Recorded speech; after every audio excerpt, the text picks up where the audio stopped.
အားလုံးပဲမင်္ဂလာပါဒေါက်တာစိုးတရားမောင်အသေးစိတ်ပညာ page ကနေပြီးတော့အသေးကျမ်းမာရေးဆိုင်ရာဘူးတုတတွေတည်တင်တည်ထိုက်တဲ့ကျမ်းမာရေးဆိုင်ရာအသိပညာတွေကိုကျွန်တော်ပြဝေပေးနေတာဖြစ်ပါတယ်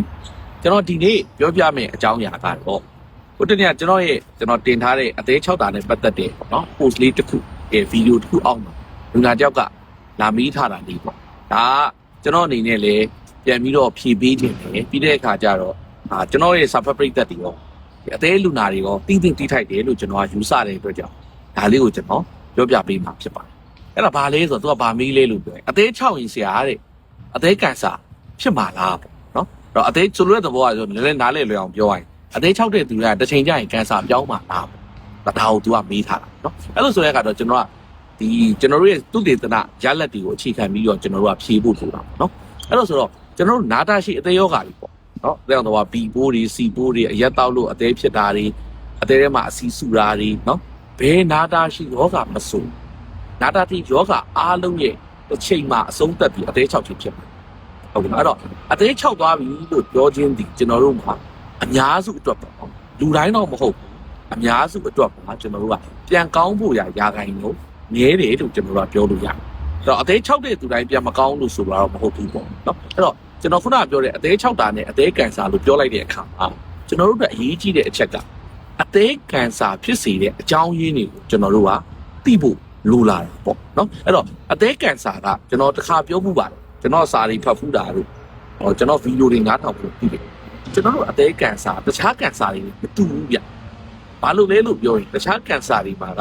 ဘယ်လိုလူမျိုးဆိုရင်တော့တေချာပေါက်ဒီကန်ဆာဖြစ်မယ်ဘယ်လိုလူဆိုရင်တော့ဒီကန်ဆာဖြစ်နိုင်ပြီးများတယ်ဆိုတာကကျွန်တော်ကရေဘူးရသဘောဆန်တဲ့အချက်တွေကိုပဲကျွန်တော်တို့ကအခြေခံပြီးပြောကြတာပေါ့နော်ဥပမာဆိုပါစို့အစာအိမ်ကန်ဆာဖြစ်တယ်ပေါ့ဘာကြောင့်ဖြစ်ခဲ့တယ်ဆိုတာကိုကျွန်တော်ကတရားခံပြန်ရှာဖို့တော်တော်ခက်ပါတယ်နော်ဥပမာဥမာကြီးကန်ဆာဖြစ်တယ်ပေါ့ဥမာကြီးကန်ဆာဘာကြောင့်ဖြစ်ခဲ့လဲဆိုတဲ့တရားခံကိုကျွန်တော်တို့ကရှာဖို့နည်းနည်းခက်ဒါတော့ကျွန်တော်တို့ပုံချလိုက်တာကတော့မင်းရဲ့မျိုးဗီဇမှာကန်ဆာဖြစ်နိုင်ပြီးများလို့မင်းရဲ့ပတ်ဝန်းကျင်မှာနေထိုင်မှုပုံစံမှာစသဖြင့်ကျွန်တော်တို့ကပြောကြတယ်ဒါပေမဲ့ကျွန်တော်တို့အသေးကန်ဆာမှာအဲ့လိုမဟုတ်ပါအသေးကန်ဆာမှာကျွန်တော်တို့တရားခံကို90%မှာတရားခံကိုကျွန်တော်တို့ကရှာနိုင်ပါတယ်ဒါကြောင့်အသေးကန်ဆာဒီ90%မှာအကြောင်းရင်းတွေလို့ကျွန်တော်ကဆိုကြတာဖြစ်တယ်အဲ့တော့ဘာလဲပေါ့အဲ့90%အသေး6ဖြစ်တယ်အဲ့တော့အသေး6ဒီကန်ဆာပြောင်းတဲ့သူတွေဒီကျွန်တော်တို့အသေးကန်ဆာလူလာအားလုံးရဲ့85နဲ့90%ကြားမှာရှိအသေးမ6ပဲပြောင်းတာတော်တော်နေတယ်ပေါ့10 to 15% 10%ကနေ15%ကြားပဲရှိအဲ့ဒါဆိုရင်အသေး6တဲ့သူတိုင်းကန်ဆာပြောင်းမှာလားအဲ့လိုတော့လည်းမဟုတ်ဘူးဗျတော့အသေး6တဲ့သူတွေဒီကန်ဆာဖြစ်နိုင်ခြေကအသေးမ6တဲ့သူထက်စာအစ10ဆလောက်ပို့ပြီးတော့များတယ်လို့ကျွန်တော်တို့ကအကြမ်းမြင်နားလည်ကြဆိုလိုတာကအသေးမ6တဲ့သူဒီကန်ဆာဖြစ်နိုင်ခြေကအသေး6တဲ့သူထက်စာ10ဆနေတယ်ပေါ့ဒါတော့ကျွန်တော်တို့ကဒီလိုလူတွေကိုအသေး6ပြီလို့သိကျွန်တော်တို့ကဘာလုပ်ရလဲလို့ပြောရင်တို့အချိန်ကာလပေါ့အကြာကြီးနေတော့မှကျွန်တော်တို့ကကန်ဆာပြောင်းတာဟုတ်ဒီနေ့အသေး6နောက်နေ့ကန်ဆာဒီနေ့အသေး6နောက်နေ့ကန်ဆာအဲ့လိုပြောင်းတာမျိုးမဟုတ်ဘူးကျွန်တော်အသေးကန်ဆာကျွန်တော်တို့မှာဘာရှိလဲလို့ပြောရင်အချိန်ကာလတစ်ခုထိကျွန်တော်တို့မှာအကြာကြီးတစ်ခုရှိနော်ဥပမာဆိုပါစို့အသေးအောင်တော့စီနဲ့ကျွန်တော်ဥပမာပေးရအသေးအောင်တော့စီဘိုးဒီအသေး6ပြီး10နှစ်ကနေ15နှစ်နေမှကန်ဆာပြောင်းကျွန်တော်တို့မှာကြားမှာဘာရှိနေလဲလို့ပြောရင်ဒီ10နှစ်15နှစ်ဆိုတဲ့အချိန်ကြီးကကျွန်တော်တို့စီမှာရှိဘူးကျွန်တော်ဆိုတာနားလည်မယ်အဲ့တော့အဲ့ဒီကာလလကားထားတာမဟုတ်အဲ့ဒီကာလကိုကျွန်တော်တို့ကအခွင့်ကောင်းယူပြီးတော့အသေးကန်ဆာဖြစ်နိုင်ခြေကိုစောင့်ကြည့်ခြင်းဆိုတဲ့ liver cancer surveillance ဒါမှမဟုတ် HCC hepatocellular carcinoma surveillance ဆိုတဲ့စင်ဆက်မပြတ်စောင့်ကြည့်စစ်ဆေးခြင်းဆိုတာနဲ့ကျွန်တော်တို့ကလူနာတွေကိုစောင့်ကြည့်တာ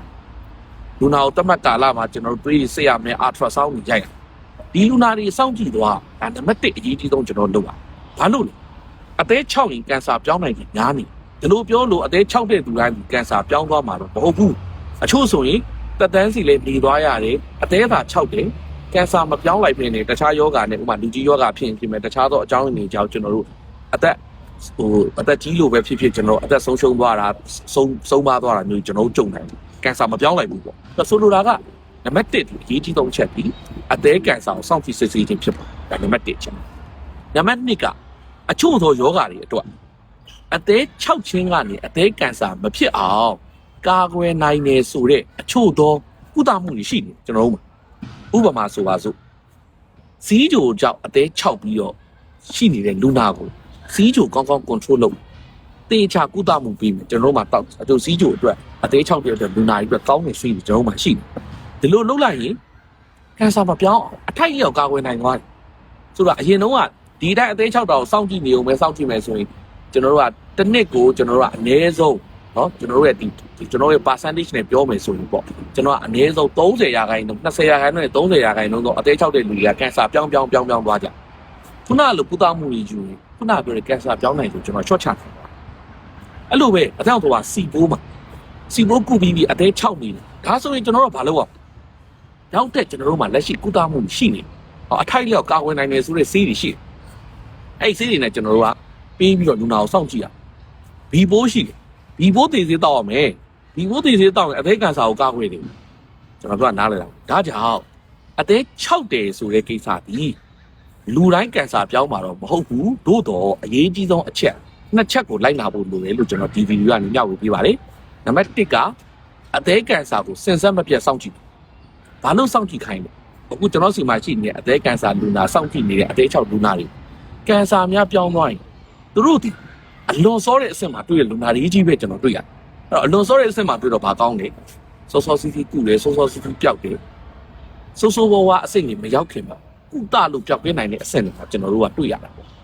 ဟုတ်ပြီနော်ဒါကြောင့်နံပါတ်1အသေးကန်ဆာကိုစဉ်းစားမပြတ်စောင့်ကြည့်ဖို့လိုပါတယ်နံပါတ်2အချို့သောအသေး6ချင်းရဲ့နောက်ဆက်တွဲပြဿနာတွေမပေါ်လာဖို့အတွက်ကျွန်တော်တို့မှာကုသနိုင်တဲ့ကာကွယ်နိုင်တဲ့ဒီလန်အချို့ကျွန်တော်တို့ရှိနေပါတယ်ဒါကြောင့်ဒါတွေကိုလိုက်နာခြင်းဖြင့်အသေး6ချင်းမှအသေးကန်ဆာမဖြစ်အောင်အထိုက်လျောက်ကျွန်တော်တို့ကာကွယ်နေနိုင်ပါတယ်အသေး6တိုင်းယာနှုံးပြည့်အသေးကန်ဆာပြောင်းလာတော့မဟုတ်ဘူးသို့တော့အသေး6ကန်ဆာဖြစ်နိုင်ပြီးတော့ပုံများတယ်ဆိုတော့ကျွန်တော်အသိဘူးတာကိုကျွန်တော်ကြောက်ပြီးလိုက်တာဖြစ်ပါတယ်ဒါတော့ကျွန်တော်ရဲ့ဒီ post အောက်မှာလာမေးထားတဲ့မိကုန်းရှင်လေးဒီဗီဒီယိုလေးကိုတွေ့ရင်သူ့အတွက်အကျိုးရှိမယ်လို့ထင်တယ်ဒါပြီးတော့ကျွန်တော်ရဲ့ဗီဒီယိုကြည့်နေတဲ့အခုပရိသတ်တွေထဲမှာလေဒီဗီဒီယိုကိုမြင်ပြီးတော့ဘူးတုတတစုံတရာရသွားမယ်လို့ကျွန်တော်မျှော်လင့်ပါတယ်အားလုံးကိုကျေးဇူးတင်ပါတယ်နောက်မှာလေကျွန်တော်ရဲ့ဒေါက်တာစိုးတရားမောင်အသေးစိတ်ပြင်တာ page အောက်မှာအသေးကျမကြီးဆိုင်ရာဘူးတုတတွေဗီဒီယိုတွေပြီးတော့အသိပညာတွေကိုဒါရောက်ပြီးတော့နားထောင်နိုင်ကြောင်းကျွန်တော်ညွှန်ပြလိုက်